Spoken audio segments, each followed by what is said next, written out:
차가운 가을비가 세차게 창문을 두드리는 밤이었다. 서울의 가장 부유한 동네 청담동에 위치한 강 회장 저택의 거실은 바깥의 궂은 날씨와는 대조적으로 숨막힐 듯한 긴장감으로 가득 차 있었다. 크리스털 샹들리에에서 쏟아지는 눈부신 빛은 대리석 바닥을 환하게 비췄지만 그 공간을 채우고 있는 사람들의 얼굴에는 싸늘한 냉기만이 감돌았다. 한 소리는 값비싼 페르시아 카펫 위에 무릎을 꿇은 채 고개를 숙이고 있었다. 얇은 실내복 차림에 그녀의 어깨는 미세하게 떨리고 있었지만 그것이 추위 때문인지 아니면 눈앞에 펼쳐진 절망적인 상황 때문인지는 알 수 없었다. 그녀의 시선은 바닥의 복잡한 문양에 고정되어 있었다. 감히 고개를 들어 자신을 재판하듯 내려다보는 사람들의 얼굴을 마주할 용기가 나지 않았다. 다시 한번 묻겠다 한 소리. 얼음장처럼 차가운 목소리는 시어머니이자 강성그룹의 실질적인 안주인인 박 여사의 것이었다. 그녀는 최고급 비단으로 만든 한복을 우아하게 차려입고 푹신한 벨벳 소파에 앉아 서리를 경멸적으로 내려다보고 있었다.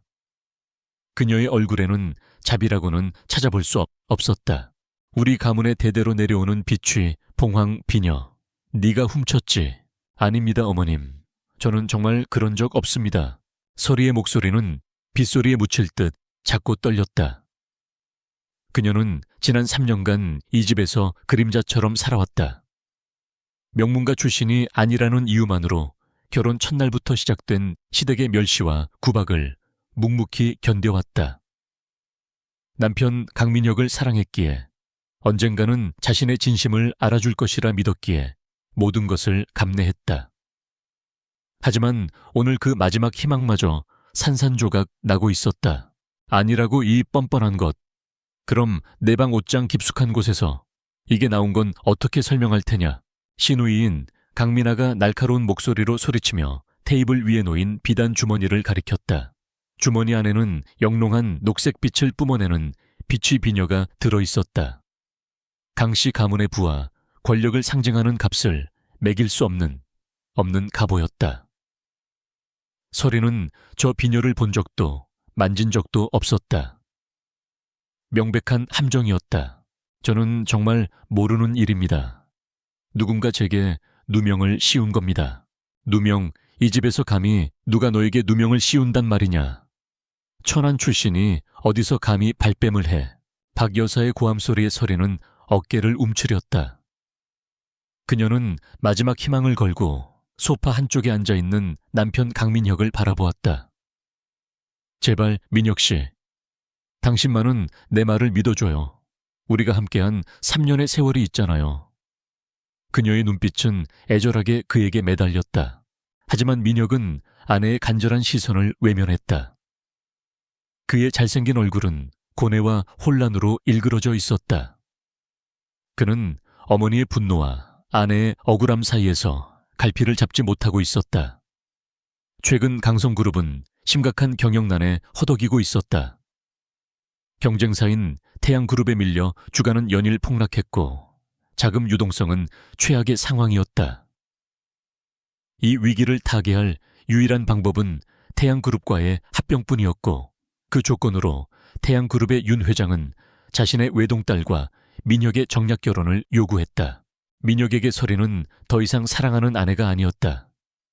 가문을 살리기 위해 치워버려야 할 장애물일 뿐이었다.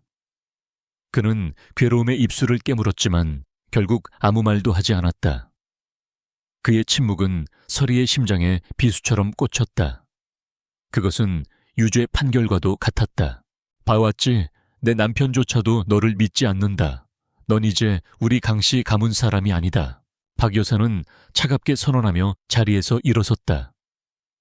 그녀는 서리에게 다가가 뺨을 세차게 내리쳤다. 짝 하는 날카로운 소리가 거실을 울렸다. 서리의 고개가 돌아가고 입가에서 비릿한 피맛이 느껴졌다. 이 도둑년을 당장 내쫓아라. 가진 것 하나 없이 입고 있는 옷 그대로 쫓아내. 우리 집 물건은 먼지 하나도 가져가지 못하게 해. 박 여사의 명령에 건장한 경호원 2명이 서리의 양팔을 거칠게 붙잡았다. 서리는 마지막으로 민혁을 바라보며 절규했다. 민혁 씨, 제발 이러지 마세요. 이건 오해예요. 내가 아니란 거 알잖아요. 민혁은 끝내 고개를 돌려버렸다. 그의 눈가에 순간적으로 이슬이 맺히는 것 같았지만 그는 어머니의 뜻을 거역할 수 없었다. 그의 나약함이 서리의 마지막 남은 미련마저 잔인하게 끊어냈다. 경호원들에게 끌려 현관 밖으로 내동댕이 쳐진 서리는 차가운 빛 속에 그대로 내버려졌다. 육중한 철문이 등 뒤에서 쾅 소리를 내며 닫혔다. 그 소리는 마치 그녀의 지난 3년의 결혼 생활에 대한 사망 선고처럼 들렸다. 온몸이 비에 흠뻑 젖어 추위가 뼛속까지 스며들었다. 화려한 저택의 불빛이 빗줄기 너머로 아른거렸다. 얼마 전까지만 해도 저곳이 그녀의 집이었다. 사랑하는 남편과 함께하는 보금자리라고 믿었던 곳. 하지만 이제 그녀는 갈 곳 없는 신세가 되었다. 서리는 아스팔트 바닥에 주저앉아 무릎에 얼굴을 묻었다. 뜨거운 눈물이 뺨을 타고 흘러내려 차가운 빗물과 뒤섞였다. 억울함, 배신감, 그리고 지독한 절망감이 온몸을 휘감았다. 모든 것이 끝났다고 생각했다. 하지만 그때였다. 칠흑 같은 어둠을 뚫고 한 줄기 강렬한 헤드라이트 불빛이 그녀를 비췄다. 서리가 눈을 가늘게 뜨자 최고급 세단 한 대가 소리 없이 그녀 앞에 멈춰 섰다. 차문이 열리고 잘 차려입은 중년의 남자가 검은 우산을 들고 내렸다. 그는 서리에게 다가와 정중하게 고개를 숙였다. 오래 기다리셨습니다, 회장님. 그 남자는 김비서였다. 서리가 지난 3년간 철저히 숨겨왔던 그녀의 진짜 삶에서 그녀를 그림자처럼 보좌해온 충직한 비서. 서리는 천천히 고개를 들었다. 빗물에 젖은 그녀의 얼굴에서 더 이상 연약하고 순종적인 아내의 모습은 찾아볼 수 없었다. 절망으로 가득 찼던 그녀의 눈빛은 어느새 차갑고 예리한 불꽃으로 타오르고 있었다. 그것은 상처 입은 짐승의 분노이자 모든 것을 집어삼킬 듯한 거대한 폭풍의 전주였다. 김비서, 서리의 목소리는 빗소리를 뚫고 나직하지만 단호하게 울려 퍼졌다. 이제 놀이는 끝났어. 그녀는 김비서의 부축을 받아 자리에서 일어섰다. 닫힌 저택의 문을 돌아보는 그녀의 눈에는 더 이상 미련이나 슬픔이 남아있지 않았다. 오직 냉혹한 결심만이 가득했다. 강성그룹, 그리고 강씨 가문 사람들. 자신들이 누구를 적으로 돌렸는지 뼈저리게 후회하게 만들어줄 거야. 내가 가진 모든 것을 걸고 그들이 내게 준 치욕을 1000배, 1000배로 되갚아 주겠어. 차가운 밤공기 속 한때는 순진한 아내였던 한서리는 죽고 이제 전설적인 투자자 헬레나가 다시 깨어나는 순간이었다. 강씨 가문의 파멸을 알리는 폭풍우는 이제 막 시작되고 있었다. 최고급 세단의 내부는 바깥의 폭풍우가 거짓말인 것처럼 고요하고 아늑했다. 부드러운 가죽 시트에 몸을 기댄 한서리는 비서 김영철이 건네는 따뜻한 캐시미어 담요를 받아들었다. 김 비서는 말없이 마른 수건과 따뜻한 생수 한 병을 챙겨주었다. 그의 모든 행동에는 군더더기 없는 정확성과 오랜 세월 훈련된 충성심이 묻어 있었다. 괜찮으십니까, 자니? 아, 회장님. 회장님이라는 호칭. 지난 3년간 서리의 귓가에서는 한 번도 들려오지 않았던, 그러나 그녀의 본질을 규정하는 단어였다. 강씨 집안의 며느리 한서리는 세상에 존재하지 않는 허상이었다. 그녀의 진짜 이름은 헬레나. 전 세계 금융시장을 보이지 않는 손으로 쥐고 흔드는 전설적인 투자펀드 엘리시안 캐피털 이베일에 쌓인 수장이었다. 서리는 젖은 머리카락을 닦아내며 창밖으로 스쳐 지나가는 서울의 야경을 바라보았다. 화려한 넌사인과 빌딩의 불빛들이 빗물에 번져 비현실적인 풍경을 만들어내고 있었다. 3년 전 그녀는 이 모든 것을 등지고 평범한 삶을 택했다.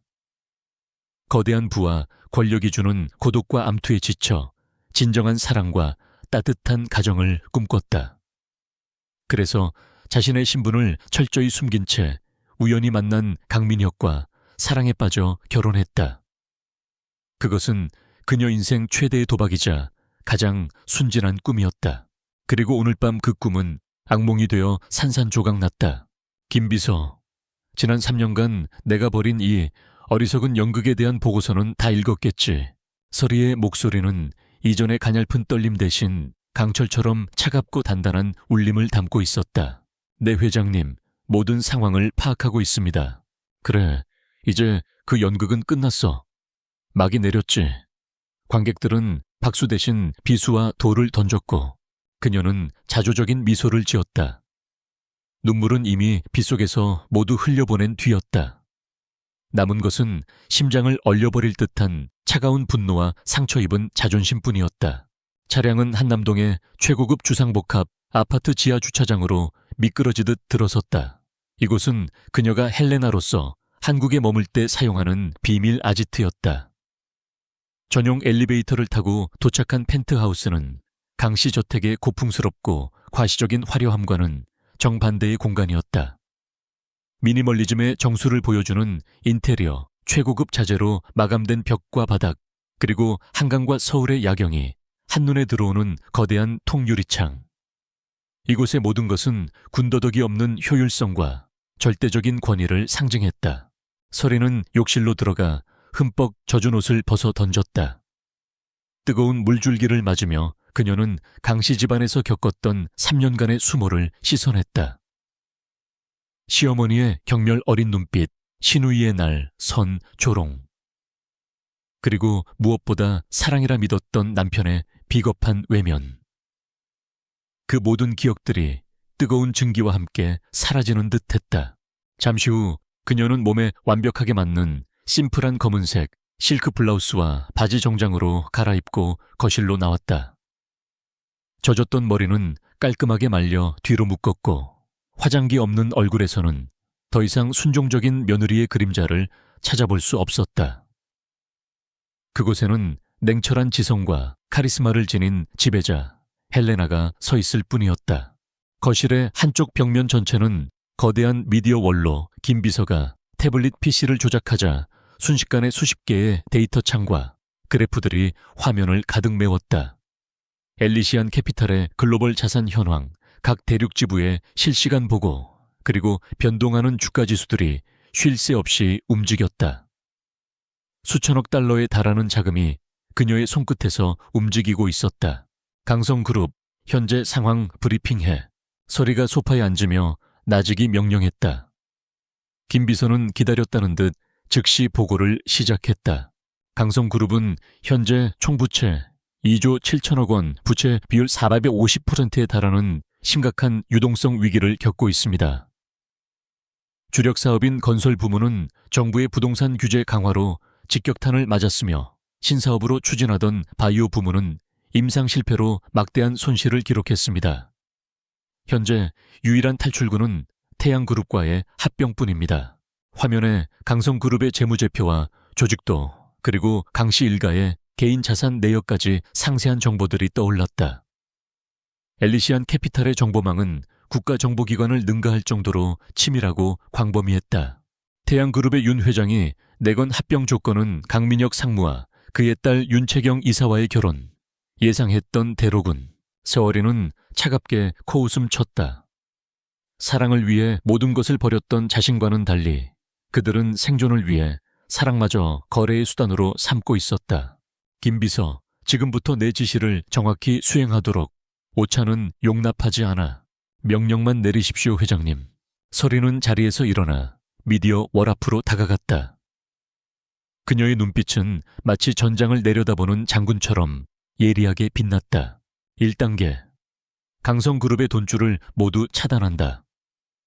강성그룹의 자재를 납품하는 주요 협력업체들의 리스트를 확인해. 그 업체들의 금융권 부채를 우리가 모두 사들인다. 그리고 즉시 만기 연장을 거부하고 상환을 압박해. 강성그룹으로 향하는 모든 자재 공급망을 마비시키는 거야.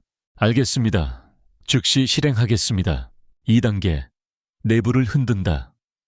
강성그룹의 핵심 자회사들, 특히 알짜배기 현금을 창출하는 강성화학과 강성물산의 소액 주주들을 비밀리에 접촉해 우리가 그들의 지분을 시가보다 높은 가격에 매입하겠다고 제안해. 적대적 M&A를 하려는 게 아니야. 경영권 분쟁의 가능성만 시장에 흘려서 주주들을 불안하게 만들어 패닉 셀링을 유도하는 거지. 김 비서의 손가락이 태블릿 위에서 빠르게 움직이며 그녀의 명령을 기록하고 즉시 유관부서로 전송했다. 그리고 가장 중요한 3단계. 그들의 마지막 희망인 태양그룹과의 합병을 무산시킨다. 서리는 화면에 떠있는 태양그룹 윤 회장의 사진을 응시했다.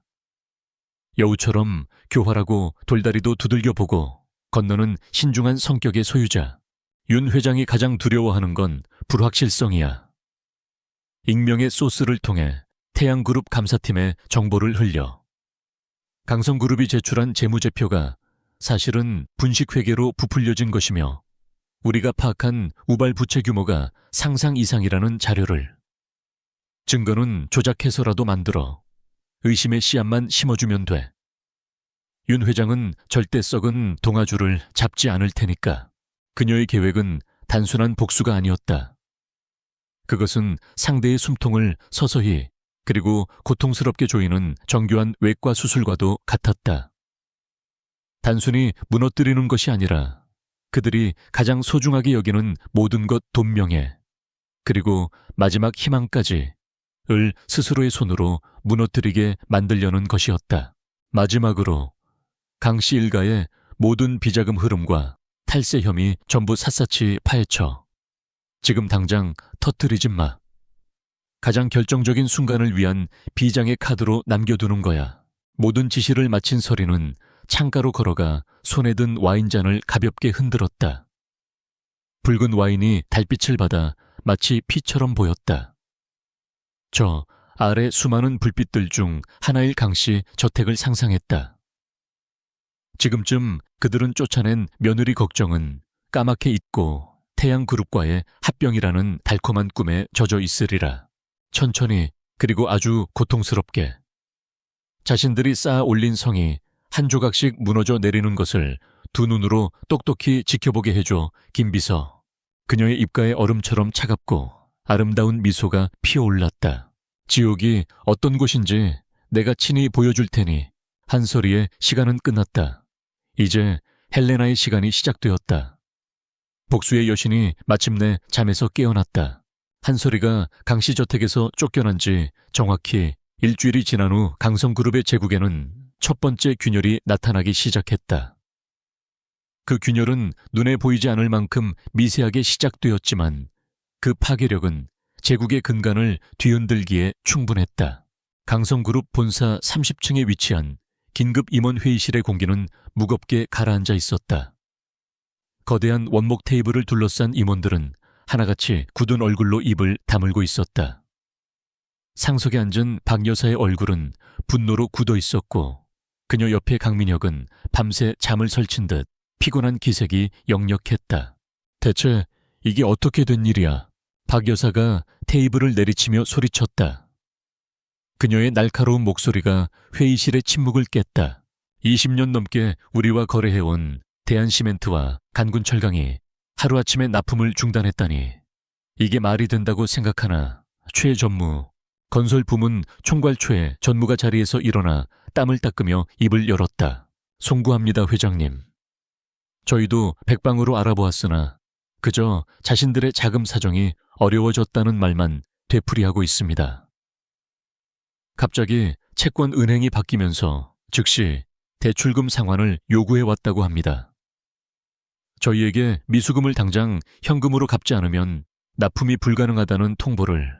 말도 안 되는 소리. 그 두 회사는 업계에서 가장 탄탄한 곳이야.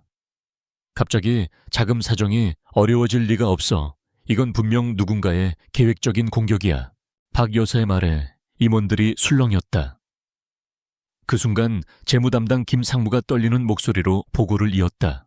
회장님, 더 큰 문제는 주가입니다.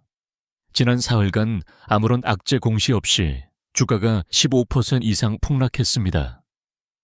외국인 투자자들이 대량으로 주식을 투매하고 있는데 그 배후가 명확히 드러나지 않고 있습니다. 마치 보이지 않는 손이 우리 주가를 아래로 끌어내리고 있는 듯한 비분만 아닙니다. 해외 사업부장이 다급하게 말을 잘랐다. 독일 K-엔지니어링과 체결 직전이던 1조 원 규모의 플랜트 건설 계약이 방금 무산되었습니다. 강성그룹의 재무 건전성에 대한 예측 불가능한 리스크가 발견되었다는 이유를 들어왔습니다. 보고가 이어질수록 회의실의 분위기는 절망의 늪으로 빠져들었다. 강성그룹이라는 거대한 배가 사방에서 동시다발적으로 암초에 부딪히고 있는 형국이었다. 모든 공격은 너무나도 정교하고 치명적이었다. 마치 누군가가 강성그룹의 가장 약한 고리들만 골라서 정확하게 타격하는 것 같았다. 태양그룹, 윤 회장 짓이 틀림없어. 박 여사가 이를 갈며 말했다. 합병을 앞두고 우리 몸값을 최대한 떨어뜨려서 헐값에 집어삼키려는 수작이야. 이 늙은 여우 같은 인간, 그녀는 가장 유력한 용의자로 경쟁사인 태양그룹을 지목했다. 하지만 민혁은 마음속에 피어오르는 불길한 의심을 떨칠 수 없었다.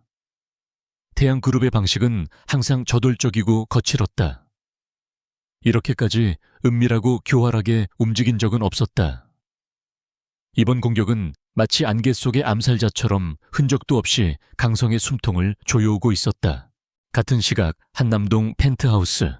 한솔이는 우아한 자세로 소파에 앉아 향긋한 루이보스 차를 음미하고 있었다.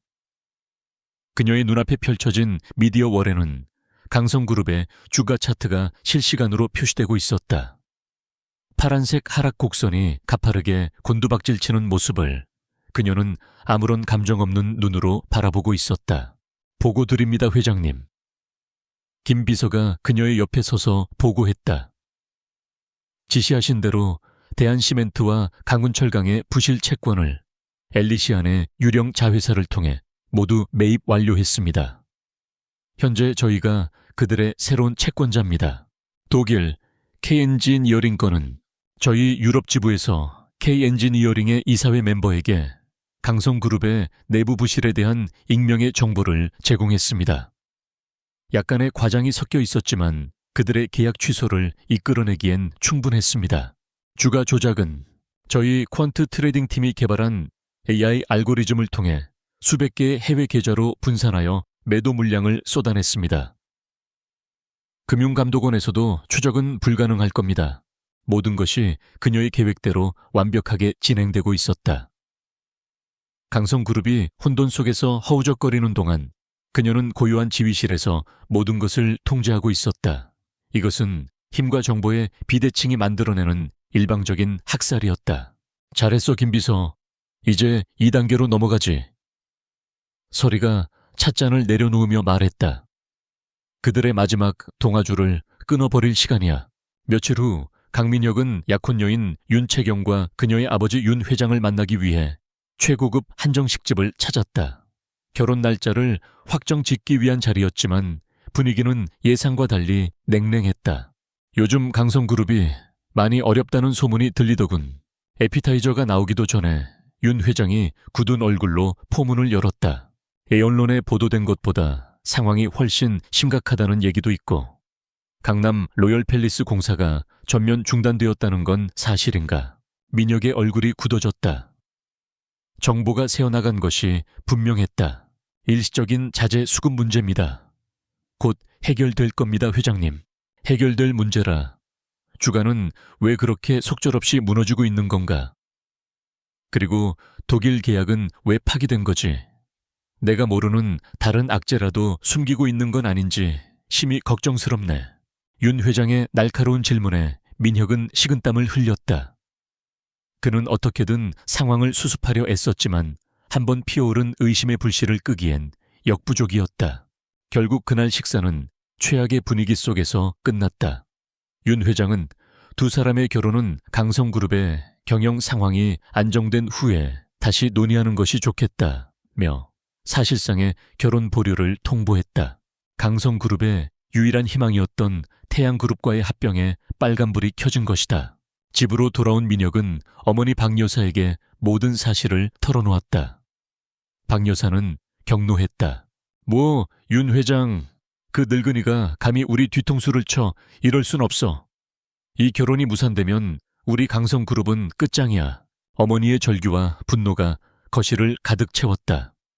모든 것이 무너져 내리는 듯한 절망적인 상황 속에서 민혁의 머릿속에 불현듯 한 사람의 얼굴이 떠올랐다. 한솔이 비에 흠뻑 젖은 채 절망과 배신감에 찬 눈으로 자신을 바라보던 아내의 얼굴. 이 모든 불행이 마치 그녀가 집을 나간 그날 밤부터 시작된 것 같다는 기이한 착각이 들었다. 아니야, 말도 안 돼. 민혁은 고개를 저으며 터무니없는 생각을 떨쳐내려 했다. 아무런 힘도 배경도 없는 여자. 그저 순종적이고 착하기만 했던 그녀가 강성그룹 전체를 뒤흔들 수 있을 리가 없었다. 우연의 일치일 뿐이다. 분명 그럴 것이다. 하지만 한번 싹튼 의심의 씨앗은 좀처럼 사라지지 않았다. 그는 창밖에 짙은 어둠을 바라보았다. 마치 그 어둠 속에서 누군가가 보이지 않는 유령이 자신과 자신의 가족을 비웃으며 지켜보고 있는 것만 같은 섬뜩한 예감에 온몸에 소름이 돋았다. 제국에 단단했던 성벽에 생긴 첫 균열은 이제 걷잡을 수 없이 벌어지고 있었다. 강성그룹을 덮친 보이지 않는 공격이 흉흉한 소문으로만 떠돌던 어느 날, 아침 대한민국 금융계 전체를 뒤흔드는 폭탄 선언이 터져 나왔다. 주요 경제 뉴스의 헤드라인은 일제히 한 가지 소식을 대서특필했다. 속보 베일에 쌓인 글로벌 투자펀드 엘리시안 캐피탈, 강성그룹 핵심 자회사 강성화학에 대한 적대적 인수합병 M&A 정력 선언. 뉴스는 삽시간에 퍼져나갔다. 엘리시안 캐피탈. 그 이름은 금융계 종사자들에게 공포와 경외의 대상이었다. 조세 회피처에 등록된 몇 개의 페이퍼 컴퍼니 외에는 실체가 알려진 바 없으나 막대한 자금력과 무자비한 전략으로 위기에 빠진 기업들을 사냥하는 기업 사냥꾼의 정점으로 불리는 곳이었다. 그리고 그들을 이끄는 수장은 헬레나라는 코드네임으로만 알려진 성별도 나이도 국적도 알려지지 않은 유령 같은 존재였다. 그런 엘리시안이 왜 하필 강성그룹인가? 그것도 강성그룹의 현금 흐름을 책임지는 가장 알짜배기. 자회사 강성화학을 시장은 이해할 수 없는 M&A 선언에 충격과 혼란에 빠졌다. 강성그룹 회장실의 분위기는 그야말로 초상집이었다. 박 여사와 강민혁 그리고 주요 임원들은 TV 화면에서 흘러나오는 뉴스를 망연자실한 표정으로 바라보고 있었다. 엘리시안, 캐피탈이라고. 박 여사의 목소리가 믿을 수 없다는 듯 떨려 나왔다. 도대체 왜 우리가 그들에게 무슨 원한을 샀다고? 그녀의 평생에 걸친 사업 경험 속에서 엘리시안 캐피탈은 다른 세상의 이야기였다. 글로벌 거대 기업들이나 상대하는 포식자가 어째서 자신들과 같은 국내 중견 그룹을 목표로 삼았는지 도저히 이해할 수 없었다. 이건 마치 고래가 작은 피라미를 사냥하겠다고 선포한 격이었다. 당장 알아봐 정계 재개, 법조계 동원할 수 있는 모든 인맥을 총동원해서 엘리시안 캐피탈의 배후를 캐내. 그리고 그 헬레나라는 자가 누구인지 정체를 밝혀내. 박 여사의 불호령이 떨어졌지만 아무도 선뜻 움직이지 못했다. 엘리시안 캐피탈은 그들의 영향력이 미치지 않는 안개 너머의 존재였기 때문이다. 그날부터 강씨 일가의 처절한 사투가 시작되었다. 박 여사는 수십 년간 쌓아온 자신의 인맥을 가동했다. 평소 형님, 아우하던 국회의원 장관급 관료, 대형 은행장들에게 전화를 걸어 도움을 요청했다. 하지만 돌아오는 반응은 싸늘했다. 죄송합니다, 박 회장님. 엘리시아는 저희가 함부로 건드릴 수 있는 상대가 아닙니다. 그들의 심기를 건드리는 것은 현명하지 않습니다. 이번 일은 저희도 어쩔 수가 없군요. 평생을 권력의 최상층에서 군림해왔던 박 여사는 처음으로 자신의 힘이 통하지 않는 거대한 벽에 부딪혔다. 그들이 쌓아 올린 인맥이라는 성은 글로벌 자본이라는 거대한 파도 앞에서 모래성처럼 무력했다. 민혁은 국내 최고의 기업 정보회사를 고용해 헬레나의 뒷조사를 의뢰했다.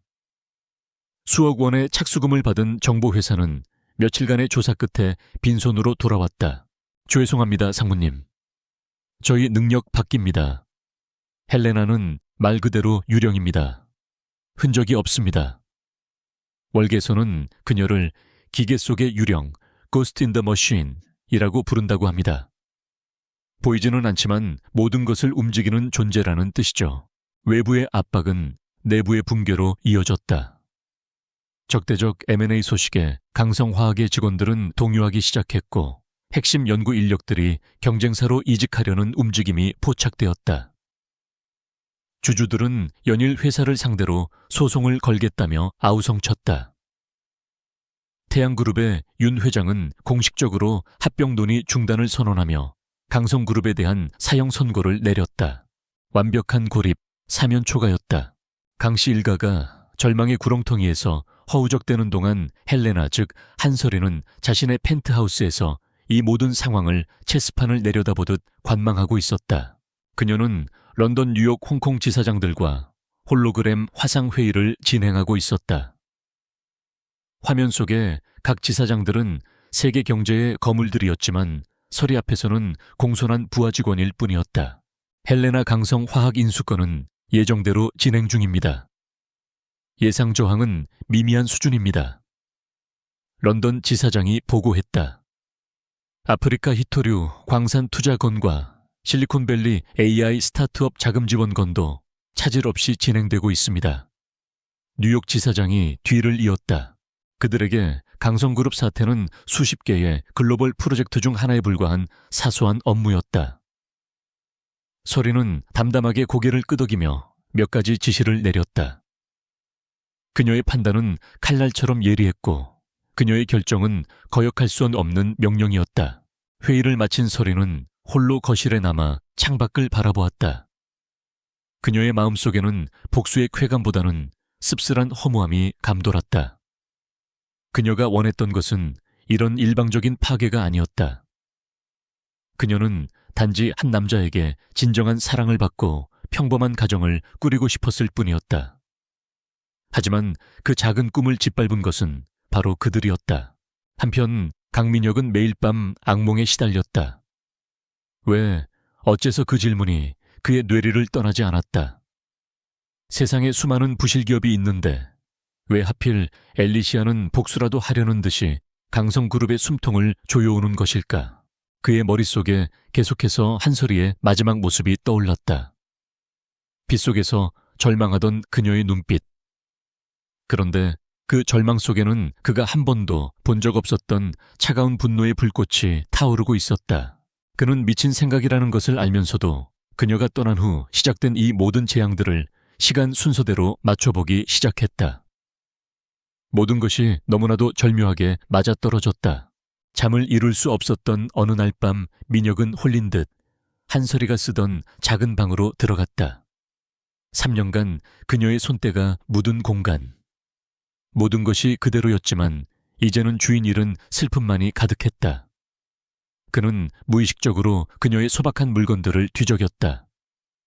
옷가지 몇 벌, 낡은 책 몇 권이 전부였다. 그때 그의 손에 침대 옆 작은 탁자 위에 놓여있던 낡은 책 한 권이 잡혔다. 손자병법 선지빙파. 그녀가 이런 책을 읽었다는 사실이 새삼스러웠다. 그는 무심코 책의 첫 장을 넘겼다. 그리고 그 순간 민혁은 온몸의 피가 얼어붙는 듯한 충격을 받았다. 책의 속표지, 그곳에는 유려하지만 힘있는 필체로 쓰인 영어 이름 하나가 적혀 있었다. 헬레나, 헬레나. 지난 몇 주간 그를 공포에 떨게 했던 이름. 대한민국 전체를 뒤흔들고 있는 유령의 이름. 아버지의 유품이라며 가장 소중한 책이라고 언젠가 그녀가 말했던 기억이 섬광처럼 스쳐 지나갔다. 민혁의 손에서 책이 떨어졌다. 그의 손은 사시나무처럼 떨리고 있었다. 불가능하다고 말도 안 된다고 스스로를 부정했지만 모든 퍼즐 조각이 하나의 끔찍한 그림으로 맞춰지고 있었다. 그녀의 불분명했던 과거. 그녀가 가끔 보여주던 비범한 통찰력. 그리고 마지막 순간에 그 차가운 눈빛, 자신들이 내쫓은 연약한 아내. 세상 물정 모르는 순진한 여자라고 무시했던 그녀가 바로 모두가 두려워하는 유령 헬레나였다. 아, 안 돼. 민혁의 입에서 터져 나온 것은 절규에 가까운 신음이었다. 그는 주저앉아 머리를 감싸 쥐었다. 자신들이 누구를 적으로 돌렸는지 이제야 깨달았다. 이것은 단순한 기업 위기가 아니었다. 그것은 파멸의 서곡이었다. 운명의 날이 밝았다. 강성그룹의 명운이 걸린 임시 주주총회가 열리는 날이었다. 본사 대강당은 초조함과 분노 그리고 불안감으로 가득 차 있었다. 단상 위에는 박 여사와 강민혁을 비롯한 이사회 임원들이 굳은 표정으로 앉아 있었고, 아래에는 성난 주주들과 날카로운 질문을 준비하는 기자들이 뒤섞여 아수라장을 이루고 있었다. 강성화학 매각은 절대 안 됩니다. 그룹의 유일한 현금 창출원을 팔아넘기는 게 말이 됩니까? 엘리시안 캐피탈의 적대적 M&A에 대한 대책을 명확히 밝히십시오. 이 무능한 경영진들아, 고성과 비난이 빗발치는 가운데 강민혁은 핏기 없는 얼굴로 앉아 있었다. 며칠 전 헬레나의 정체를 알게 된 충격에서 그는 아직 헤어나오지 못하고 있었다. 그는 어머니에게 이 모든 공격의 배후가 한솔이일지도 모른다고 조심스럽게 말했지만 박 여사는 네가 지금 스트레스로 헛것이 보이는구나. 그 천한 것이 감히 어떻게라며 일축해버렸다. 아무도 그의 말을 믿지 않았다. 그리고 이제 곧 그 끔찍한 진실이 모두의 눈앞에 펼쳐질 터였다. 주주총회는 박 여사의 필사적인 경영 정상화 방안 발표로 시작되었다. 자산 매각 인력 감축 비주력 사업 정리. 그녀는 어떻게든 회사를 살려보려 애썼지만 주주들의 반응은 냉담했다. 이미 신뢰를 잃은 경영진의 말은 공허한 메아리에 불과했다. 회의장이 걷잡을 수 없는 혼란에 빠져들던 바로 그 순간이었다. 강당의 육중한 이중문이 소리를 내며 안으로 활짝 열렸다. 소란스럽던 장내의 모든 소음이 거짓말처럼 멎었다. 모든 사람의 시선이 일제히 입구로 향했다. 그곳에는 한 여인이 서 있었다. 마치 어둠을 등지고 빛 속으로 걸어 나온 듯한 그녀의 등장은 그 자체로 압도적이었다. 완벽하게 재단된 짙은 네이비색 파워 수트는 그녀의 몸을 감싸고 있었고, 흐트러짐 없는 자세와 차가운 표정은 주변의 공기마저 얼려버릴 듯한 카리스마를 뿜어냈다. 그녀의 옆에는 그림자처럼 김 비서가 수행하고 있었고, 그 뒤로는 월스트리트에서 막 건너온 듯한 엘리트 변호사와 분석가들이 도열해 있었다. 사람들이 웅성거리기 시작했다. 저 여인은 누구인가? 하지만 단상 위에 있던 세 사람, 박 여사 강민아, 그리고 강민혁은 숨을 멈췄다. 얼굴은 분명 그들이 아는 얼굴이었다. 3년간 그림자처럼 살며 자신들의 발 아래에서 순종하던 바로 그 여자 한솔이었다. 그러나 그녀는 더 이상 한솔이가 아니었다. 눈빛, 표정, 분위기, 그 모든 것이 완전히 다른 사람이었다. 겁에 질려 떨던 가녀린 며느리는 온데간데 없고 그 자리에는 세상을 호령하는 여제가 서 있었다. 서어리는 또각거리는 구두 소리와 함께 천천히 단상을 향해 걸어왔다. 그녀가 한 걸음씩 내디딜 때마다 모세의 기적처럼 사람들 사이로 길이 열렸다. 성난 주주들도 달려들려던 기자들도 감히 그녀의 앞을 막지 못했다. 단상 바로 앞에 멈춰선 그녀를 향해 김 비서가 앞으로 나서서 마이크를 잡았다. 그의 목소리가 장내에 울려 퍼졌다. 지금부터 강성화학의 최대 주주이신 분의 말씀을 듣겠습니다. 이번 인수합병의 설계자이자 엘리시안 캐피탈의 의장님을 소개합니다.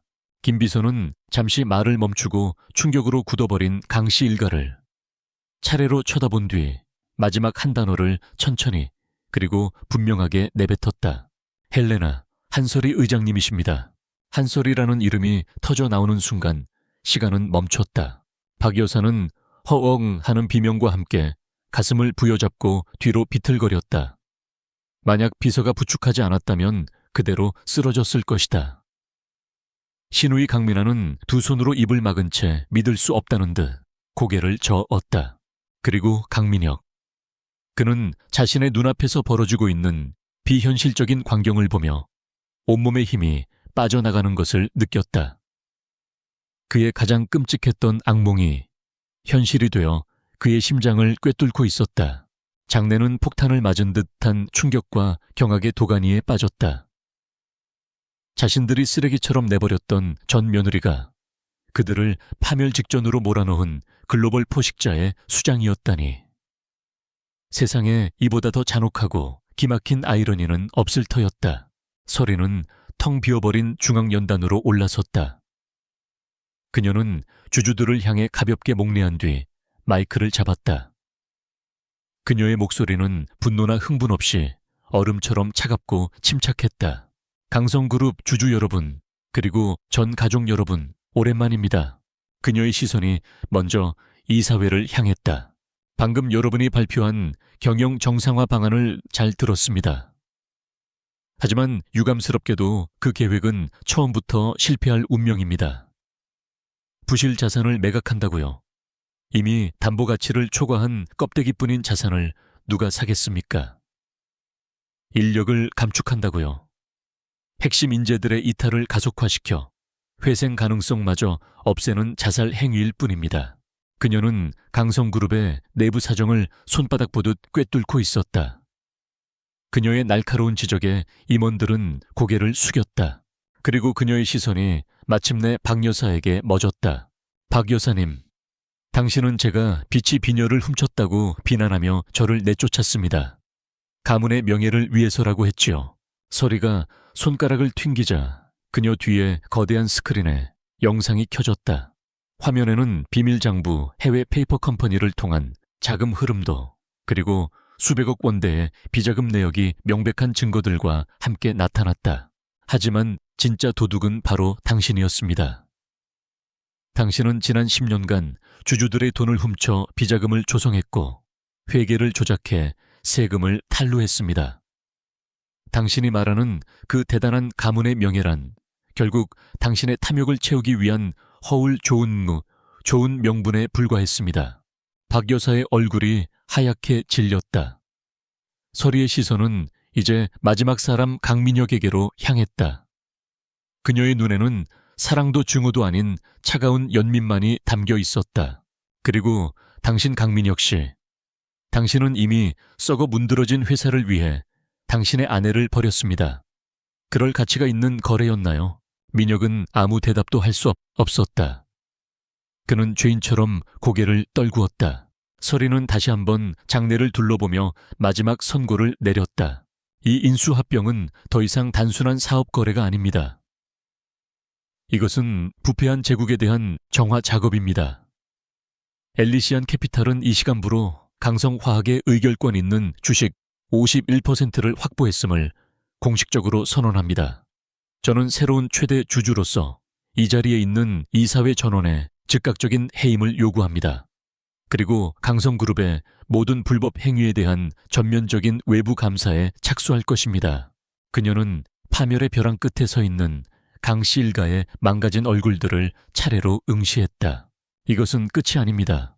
모두가 들을 수 있도록, 그러나 속삭이듯 나직하게 그녀가 말했다. 이것은 당신들이 지불해야 할 기나긴 속죄의 시작일 뿐입니다. 그 말을 끝으로 서리는 미련 없이 돌아섰다.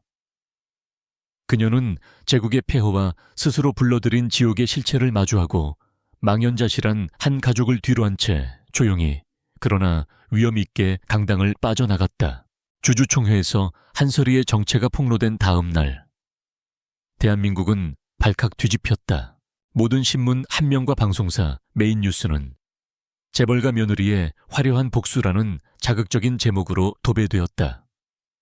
쫓겨난 며느리가 사실은 월가를 지배하는 거물 투자자였다는 사실, 그리고 그녀가 자신을 내쫓은 시댁을 향해 치밀한 복수극을 벌였다는 스토리는 한편의 막장 드라마보다 더 극적이었다. 강성그룹의 주식은 거래가 정지되었고 곧이어 상장 폐지 절차가 시작되었다. 한때 재계 서열 30위권을 넘보던 견실한 중견그룹은 단 하루아침에 역사 속으로 사라질 위기에 처했다.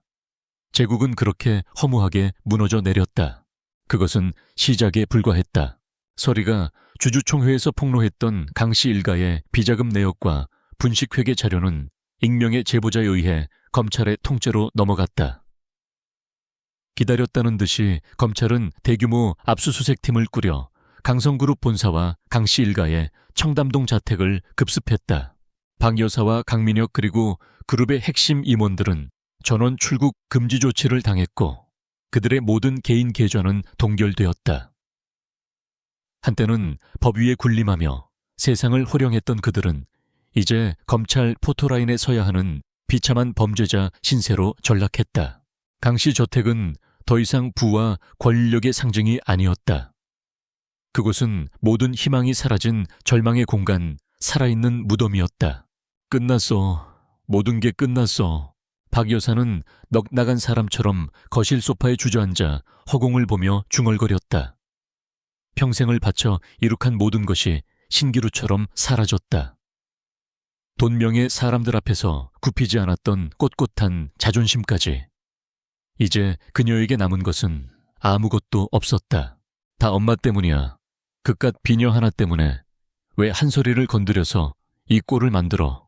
시누이 강민아가 울부짖으며 어머니에게 달려들었다. 그녀는 더 이상 명품으로 치장하고 파티를 즐길 수 없다는 사실에 절망했다. 시끄러워. 이 모든 건 네 오빠. 저 무능한 놈이 제 여자 하나 간수 못해서 생긴 일이야. 박 여사는 아들인 민혁에게 책임을 돌렸다. 가족이라는 이름으로 묶여있던 그들의 관계는 서로를 물어뜯는 원망과 증오로 산산조각 났다. 그 지옥 같은 풍경 속에서 강민혁은 말없이 고통을 삼켰다. 그의 마음속에는 후회와 죄책감이 거대한 파도처럼 밀려왔다. 그가 조금만 더 용기를 냈더라면, 그녀의 손을 놓지 않았더라면. 하지만 이제 와서 후회한들 무슨 소용이 있으랴. 그는 자신의 비겁함이 어떤 파멸을 불러왔는지 뼈저리게 깨닫고 있었다. 며칠 후 강씨 일가의 변호사가 무거운 얼굴로 찾아왔다. 상황이 최악입니다. 검찰이 확보한 증거가 너무나도 명백하고 방대해서 중형을 피하기 어려울 것 같습니다. 박 여사님은 최소 10년, 강 상무님도 5년 이상의 징역형이 예상됩니다. 변호사의 말에 가족들은 새하얗게 질렸다. 방법이 정말 아무 방법도 없습니까? 민혁이 떨리는 목소리로 물었다. 변호사는 잠시 망설이다가 입을 열었다. 딱 한 가지. 가능성은 희박하지만 마지막으로 시도해볼 만한 방법이 있습니다. 이 모든 사건의 시작은 한설이 아니 헬레나 의장입니다. 만약 그녀가 검찰의 선처를 호소하는 탄원서를 제출해 준다면 재판부에서 정상 참작을 해줄 일말의 가능성이 있습니다. 가서 용서를 비십시오. 그녀 앞에서 무릎이라도 꿇어야 합니다. 무릎을 꿇으라는 말에 박 여사의 얼굴이 경멸로 일그러졌다. 내가 이 박진숙이가 감히 그 천한 것 앞에서 무릎을 꿇으라고. 그 방법 외에는 없습니다, 회장님. 당신의 자존심이 먼저입니까? 아니면 차가운 감옥에서 남은 평생을 보내는 것이 먼저입니까? 변호사의 냉정한 말에 박 여사는 입술을 깨물었다. 그녀의 눈이 굴욕과 분노로 타올랐지만 다른 선택지는 없었다. 죽기보다 싫었지만 살기 위해서는 해야만 했다. 다음 날 강씨 일가 전원이 광화문에 위치한 엘리시안 캐피탈 한국지사 빌딩 앞의 모습을 드러냈다. 어디서 소문을 들었는지 빌딩 앞은 수백 명의 기자들과 구경꾼들로 인산인해를 이루고 있었다. 카메라 플래시가 쉴 새 없이 터지고 사람들의 비난 섞인 수군거림이 사방에서 들려왔다. 한때는 선망과 존경의 대상이었던 그들은 이제 대중의 조롱거리로 전락했다. 차가운 유리와 강철로 만들어진 초고층 빌딩은 그들을 압도했다. 그들이 평생 살아온 낡은 제국과는 비교도 되지 않는 현대 자본주의의 심장부였다. 가족들은 비참한 모습으로 로비 안으로 들어섰다. 김 비서가 그들을 막아섰다. 이장님께서는 여러분을 만나실 시간이 없다고 하십니다. 전해주게. 제발 제발 한 번만 만나게 해달라고. 우리가 모든 걸 잘못했다고. 박 여사가 애원했다. 김 비서는 잠시 침묵하더니 무표정한 얼굴로 말했다. 이장님께서 보고 계십니다. 여기서 하실 말씀을 전하십시오. 김 비서의 손끝이 천장 어딘가에 설치된 CCTV를 가리켰다. 그 순간 박 여사의 마지막 남은 자존심마저 무너져 내렸다. 그녀는 온몸을 부들부들 떨다가 마침내 결심한 듯 차가운 대리석 바닥에 힘없이 주저앉았다. 그리고 평생 누구에게도 숙여본 적 없었던 머리를 바닥에 조아렸다. 잘못했다. 내가 다 잘못했다. 제발 용서해다오. 그녀의 울음 섞인 목소리가 텅 빈 로비를 울렸다. 그 모습을 신호탄으로 강민아와 강민혁도 차례로 그녀의 옆에 무릎을 꿇었다. 수많은 카메라 플래시가 그들의 굴욕적인 모습을 담기 위해 미친 듯이 터져 나왔다. 민혁은 고개를 들어 보이지 않는 어딘가를 향해 절규했다. 세월이야, 한솔이, 내가 미안해. 내가 비겁했어. 제발 우리 가족을 용서해줘. 내가 모든 죄값을 받을게. 제발. 그들의 처절한 사죄는 그들이 그토록 소중하게 여겼던 모든 것을 잃은 자들의 마지막 발악이었다. 그 시각 빌딩 최상층. 한솔이는 자신의 집무실에서 거대한 모니터를 통해 로비의 상황을 말없이 지켜보고 있었다. 한때는 하늘처럼 보였던 시어머니가 사랑했던 남편이, 자신을 벌레처럼 무시하던 시누이가 차가운 바닥에 무릎을 꿇고 애원하고 있었다. 어떻게 할까요? 의장님 내려가서 답을 주시겠습니까? 김 비서가 조용히 물었다. 서리는 오랫동안 모니터 속 그들의 모습을 응시했다. 그녀의 눈에는 증오도 연민도 그 어떤 감정도 담겨있지 않았다. 마침내 그녀는 조용히 몸을 돌려 창밖으로 시선을 옮겼다. 아니, 김 비서, 더 이상 할 말은 없어. 그녀의 대답은 용서도 거절도 아니었다. 그것은 완벽한 무관심이었다. 그들의 존재는 더 이상 그녀의 삶에 아무런 영향을 미치지 못했다. 그녀가 침묵하는 동안 로비에서는 강씨 일가의 울음소리와 카메라 셔터 소리만이 끝없이 울려 퍼지고 있었다. 그들이 가장 소중하게 여겼던 자존심을 대가로 치르는 영원히 기록될 공개적인 참회. 그들의 오만함에 대한 죗값은 그렇게 가장 잔인하고도 완벽한 방식으로 치러지고 있었다. 심판은 끝났다. 강씨 일가가 대한민국 언론 앞에서 무릎을 꿇었던 심판의 날로부터 몇 달의 시간이 흘렀다. 그들이 일으켰던 거대한 파문은 법의 엄정한 판결과 함께 서서히 잦아들고 있었다. 박진숙 여사는 수천억 원대의 횡령 및 배임 주가 조작 등의 혐의로 1심에서 징역 12년이라는 중형을 선고받고 법정 구속되었다. 평생을 오만과 독선으로 살아온 여제의 마지막은 차가운 감옥의 독방이었다. 철없는 시누이 강민아 역시 범죄의 일부 가담한 혐의가 인정되어 집행유예를 선고받고 사회로부터 격리되었다. 강민혁은 검찰 수사에 적극적으로 협조하고 자신의 죄를 모두 인정했다. 한솔이 측 변호인이 재판부에 피고인에 대한 과도한 처벌을 원치 않는다는 의견서를 제출한 것이 정상 참작되어 그는 징역 3년을 선고받고 수감되었다. 법의 심판은 그렇게 내려졌다. 세간의 관심이 잊힐 무렵 한솔이는 조용히 자신의 다음 행보를 시작했다. 그녀는 공중분해될 위기에 처했던 구 지우강성그룹의 자산을 모두 인수했다. 사람들은 그녀가 복수의 마지막 단계로 회사를 완전히 해체시켜버릴 것이라고 예상했다. 하지만 그녀의 선택은 모두의 예상을 뛰어넘었다. 그녀는 가장 먼저 부패한 기존 임원진을 모두 해고하고 월계에서 직접 스카우트한 최고의 전문 경영인과 유능한 실무진으로 새로운 리더십을 구성했다. 그리고 회사의 이름을 EC 파트너스, 엘리전 캐피털 파트너스로 바꾸었다. 옛 강성그룹 본사 강당에서 열린 전 직원 타운홀 미팅. 단상의 선설이는 더 이상 복수의 화신이 아니었다. 그녀는 미래를 제시하는 비저너리 리더였다. EC 파트너스는 과거의 부패한 관행과 완전히 단절할 것입니다. 그녀의 목소리는 단호했지만 온기가 있었다. 우리는 더 이상 무분별한 확장과 단기적인 이익에 집착하지 않겠습니다. 대신 투명한 윤리 경영 직원들을 위한 최고의 복지, 그리고 지속 가능한 미래를 위한 친환경 기술에 투자할 것입니다. 억울하게 일자리를 잃을 뻔했던 수천 명의 무고한 직원들과 함께 대한민국에서 가장 존경받는 기업을 만들겠습니다. 그녀의 연설은 단순한 선언이 아니었다. 그것은 파괴의 잿더미 위에서 새로운 생명을 창조하겠다는 약속이었다. 복수의 끝에서 그녀가 선택한 것은 파괴가 아닌 재건과 상생이었다. 2년이라는 시간이 쏜살같이 흘렀다. 모범수로 감형을 받아 가석방된 강민혁은 세상 밖으로 나왔다. 그는 모든 것을 잃었다. 가족, 회사, 사회적 지위, 그리고 한때 사랑했던 아내까지. 교도소에서의 시간은 그의 오만함을 모두 깎아내고 그를 완전히 다른 사람으로 만들어 놓았다. 그는 출소 후 단 한 사람을 찾아갔다. 한솔이었다.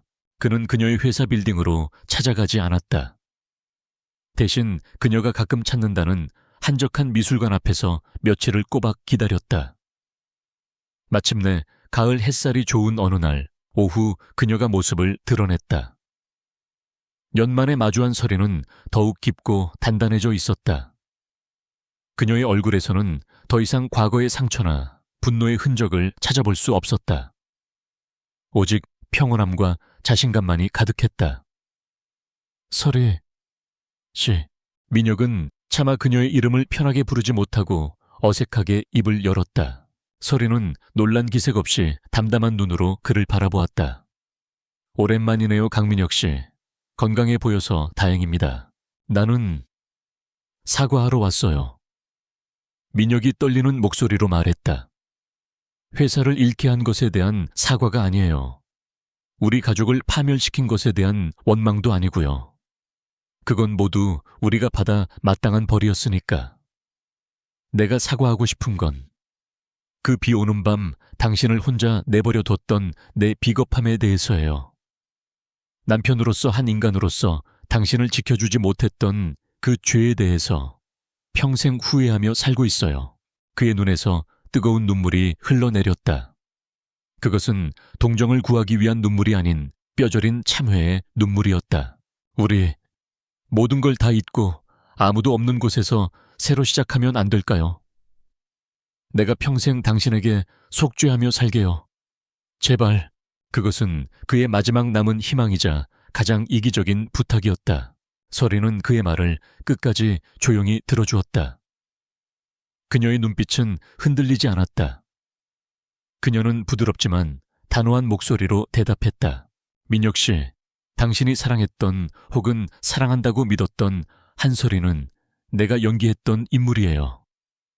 그리고 당신을 사랑했던 한솔이는 그날 밤 빗속에서 이미 죽었어요. 우리는 과거로 돌아갈 수 없어요. 그녀는 한 걸음 다가서서 그의 눈을 똑바로 바라보았다. 진정한 속죄는 내게 용서를 구하는 것이 아니라 당신 스스로 새로운 삶을 살아가는 거예요. 누구의 아들, 누구의 남편이 아닌 강민혁이라는 한 개인의 삶을 정직하게 살아내세요. 그게 당신이 내게 그리고 당신 자신에게 할 수 있는 최선의 속죄입니다. 그녀는 희미하게 미소를 지어 보였다. 그것은 모든 것을 초월한 자의 평온한 미소였다. 부디 잘 지내세요. 그 말을 마지막으로 그녀는 뒤돌아섰다. 그리고 단 한 번도 뒤를 돌아보지 않고 자신의 길을 향해 걸어갔다. 민혁은 멀어져가는 그녀의 뒷모습을 눈물이 마를 때까지 바라보고 서 있었다. 그것이 그들의 진짜 마지막이었다. 서울의 야경이 파노라마처럼 펼쳐지는 EC 파트너스 최상층 회장실. 한솔이는 석양에 물든 도시를 바라보고 있었다. EC 파트너스는 업계의 찬사를 받으며 성공적으로 시장에 안착했다. 그녀의 책상 위에는 이제 낡은 손자병법 책과 함께 젊은 시절의 아버지와 함께 찍은 낡은 사진 한 장이 놓여 있었다. 회장님 분기 실적 보고서입니다. 김 비서가 들어와 서류를 내밀었다. 그는 여전히 그녀를 회장님이라 불렀다. 서리는 보고서를 받아들며 나직이 말했다. 김 비서, 이제 그냥 설이라고 불러요. 그녀는 더 이상 복수를 위해 자신을 숨기는 헬레나도 상처 속에 갇혀 살던 과거의 한설이도 아니었다. 그녀는 자신의 모든 과거를 끌어안고 스스로의 힘으로 미래를 개척한 온전한 한설이었다. 그녀는 복수 속에서 평화를 찾지 않았다. 그녀는 파괴가 아닌 창조 속에서, 용서가 아닌 놓아줌 속에서 진정한 자신을 되찾고 새로운 새벽을 맞이했다. 석양이 그녀의 평온한 얼굴을 비추고 있었다. 그것은 한 시대의 끝이자 새로운 시대의 눈부신 시작이었다.